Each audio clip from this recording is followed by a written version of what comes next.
start with next chapter, sequences and series. First of all, what is sequence?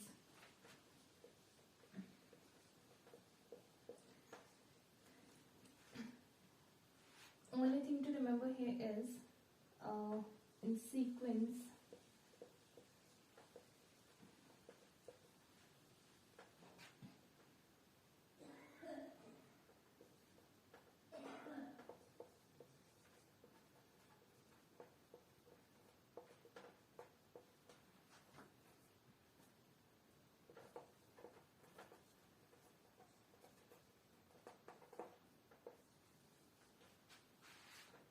Collection is ordered, मतलब जो भी collection होगी वो एक ऑर्डर में होगी, सो उसको आप क्या बोलेंगे? Sequence.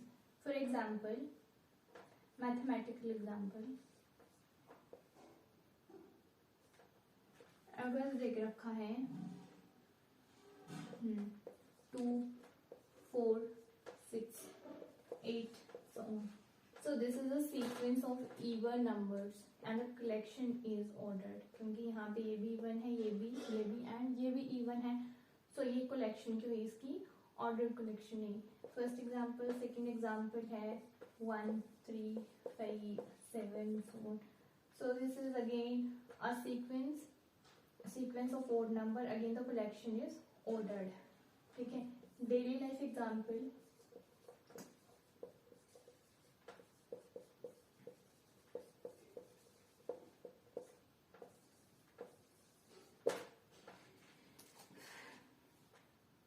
yes, example is like your money deposit in a bank.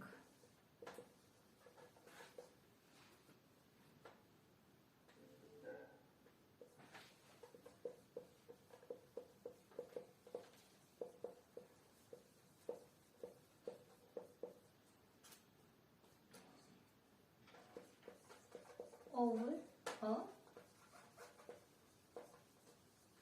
number of years. So this is again an example of sequence कि जो आप मनी डिपॉजिट कर रहे हैं बैंक में over a number of years. So ऐसे बहुत सारे एग्जाम्पल होते हैं आपके डेली लाइफ में भी that is related to the sequence. The one thing that you have to note it and keep it in your mind is that is collection is ordered.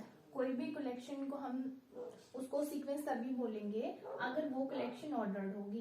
जैसे यहाँ पे अगर इवन है तो यहाँ पे इवन नंबर्स चले हुए. So this is a sequence of even number, again this is a sequence of odd number. Okay, now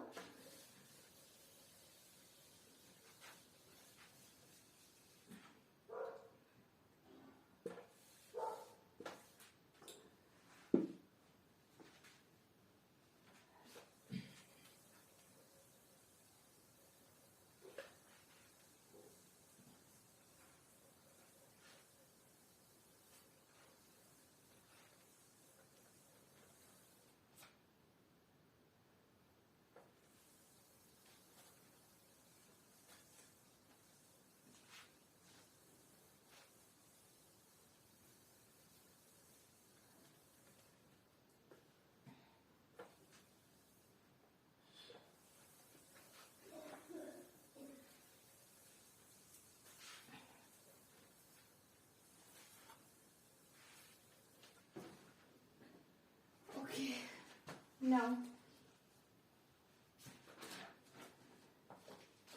जो सीक्वेंस होता है उसको जनरली an से रिप्रेजेंट करते हैं. ठीक है. अगर a1, a2, a3 so on up to an एक सीक्वेंस है, then moving towards series, sequence से ही सीरीज बनती है. a1, a2, a3 so on up to an and an is the representation of a sequence.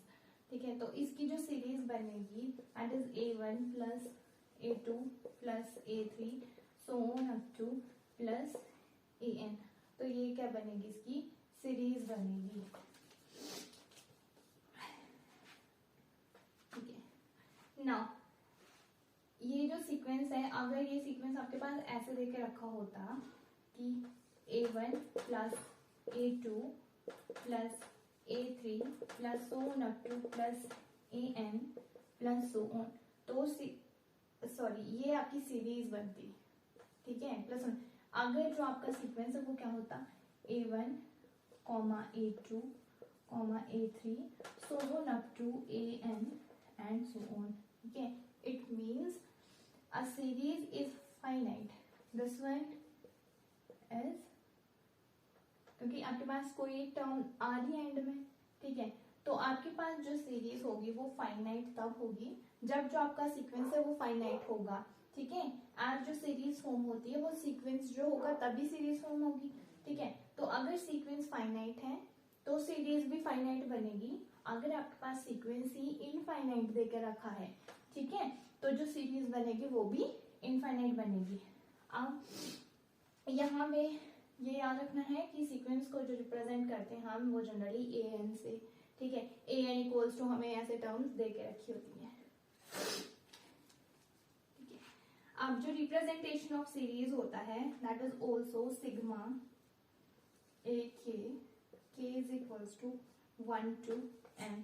तो ये आप ऐसे करके जो है सीरीज को हम जो सम है that is usually represented by this summation, अगर हमने इसको इकट्ठा करके लिखना होता है तो summation K is equals to 1 to N A K।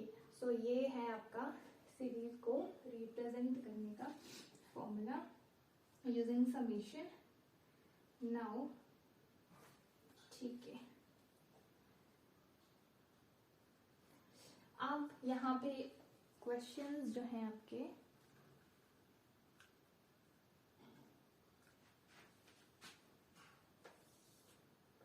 बहुत बेकार हो रहे हैं।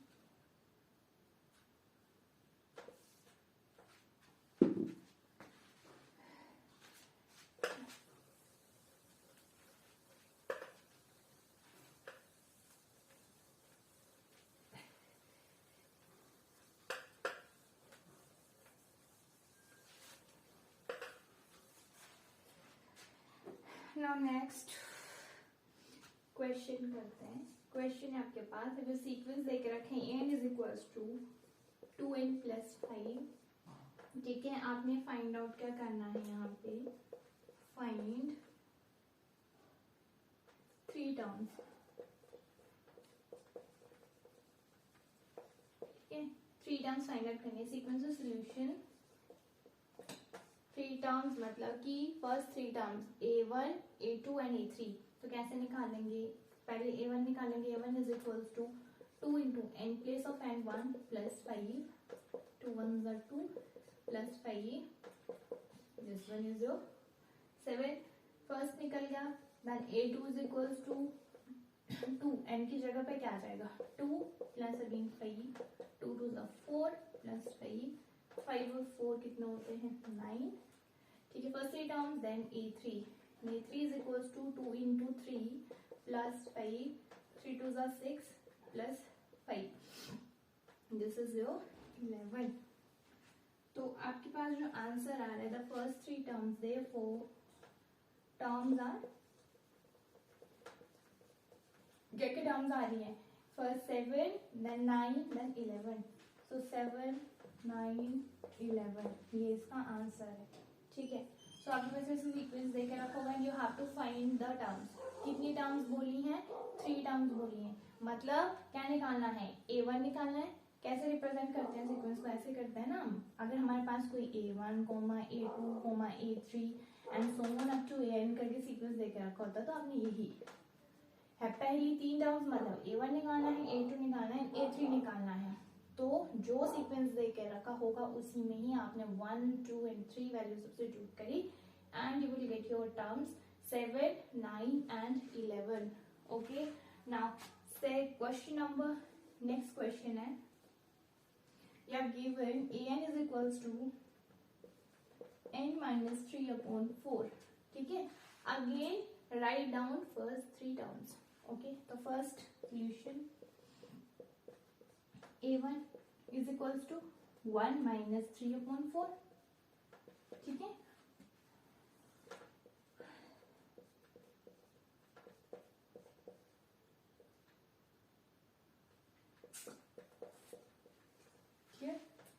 सिमिलरली क्या क्या A1 के लिए and in place of n 1, ठीक है, फर्स्ट 3 टर्म्स बोला है, मतलब हमने A1 A2 एंड A3 निकालना है।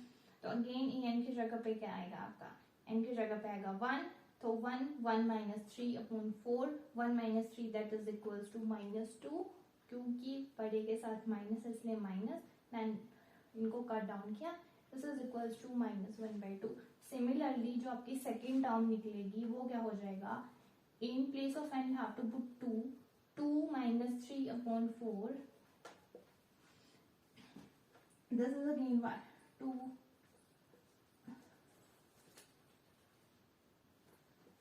minus 1/4 and A3 में आ जाएगा 3 minus 3 upon 4, 3 minus 3 is 0, that is equals to 0। तो फर्स्ट 3 टर्म्स क्या आई, -1/2, -1/4 एंड 0। तो इस तरीके से जो है सीक्वेंस के क्वेश्चंस करने होते हैं। जो भी आपके पास सीक्वेंस दे के रखा होगा और जितनी भी टर्म्स निकालने के लिए दे के रखी होंगी उतनी टर्म्स निकालनी है। अगर यहाँ पे 5 बोला होगा तो आपने 5 टर्म्स निकालनी है, A1 A2 A3 A4 A5, ठीक है। अगर पर्टिकुलर एक ही टर्म निकालने के लिए दे के रखिए कि find the 6th term, so just you have to find A6, ठीक है। अगर फर्स्ट 3 टर्म फाइंड 3 टर्म्स, फिर यहाँ पे है first 3 terms, find first 3 terms, okay. तो A1 A2 and A3 find करना है।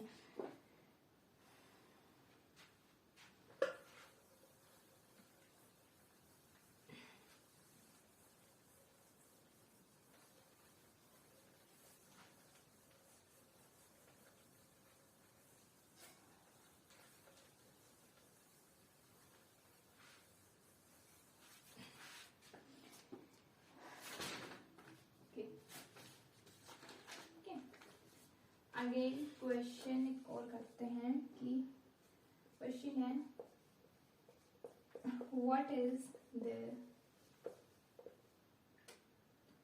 20th term of sequence n is equals to n minus 1, 2 minus n, 3 plus n, ठीक है। तो यहाँ पे क्या बोला है, what is the 20th term, मतलब सिर्फ क्या निकालनी है, 20th टर्म ही निकालनी है, ठीक। डायरेक्टली आप यहाँ पे निकालेंगे A20 that is equals to 20 minus 1, 2 minus 20 and 3 plus 20, ठीक है। अगर if solve it, this is 19 into यहाँ क्या आएगा -18 आएगा, ठीक है, इंटू यहाँ पे आ गया आपका 23, ठीक है। जब आप इसको सिंप्लीफाई करेंगे तो 7 8 6 तो A20 ये आपके पास आंसर है, ठीक है। अब एक ही टर्म पूछे, यहाँ पे ये नहीं बोला है कि फाइंड फर्स्ट 20 टर्म। अगर यहाँ पे ये लिखा होता है कि find first 20 term, then you have to find A1 से लेके A20 तक, ठीक है, हर एक टर्म निकालने के लिए, ठीक। और यहाँ पे सिर्फ 20 टर्म बोला है, तो हमने A20 डायरेक्टली निकाल दिया, ठीक है। So this is question of sequence